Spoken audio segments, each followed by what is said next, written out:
নমস্কার, কলকাতা টিভি ডিজিটালে আপনাদের সকলকে স্বাগত।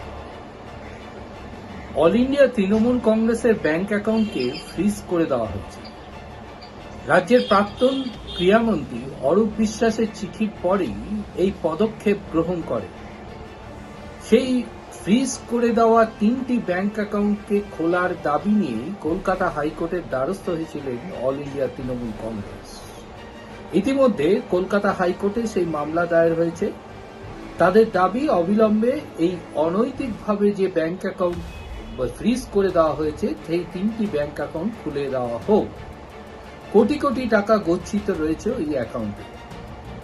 তারই প্রেক্ষিতে কলকাতা হাইকোর্টে বিচারপতি সৌগত ভট্টাচার্যের দৃষ্টি আকর্ষণ করা হয় যে এই মামলা দ্রুত শুনানি গ্রহণ করা হোক। বিচারপতি সৌগত ভট্টাচার্য এর আগেও এই ধরনের আবেদন করা হলেও সে বিষয়ে কর্ণপাত করেনি। তবে আজ অর্থাৎ সোমবার বিচারপতি সৌগত ভট্টাচার্যের দৃষ্টি আকর্ষণ করেন অল ইন্ডিয়া তৃণমূল কংগ্রেসের আইনজীবী।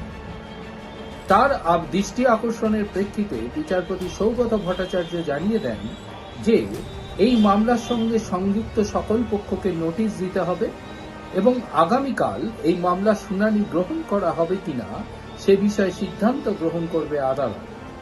তবে এ প্রসঙ্গে বলে রাখা ভালো যে কলকাতা হাইকোর্টে যে কোনো মামলার শুনানি গ্রহণের ক্ষেত্রে কলকাতা হাইকোর্টের যে নির্দিষ্ট দৈনন্দিন তালিকায় সেই তালিকায় অন্তর্ভুক্ত হতে হয় এই মামলাটি।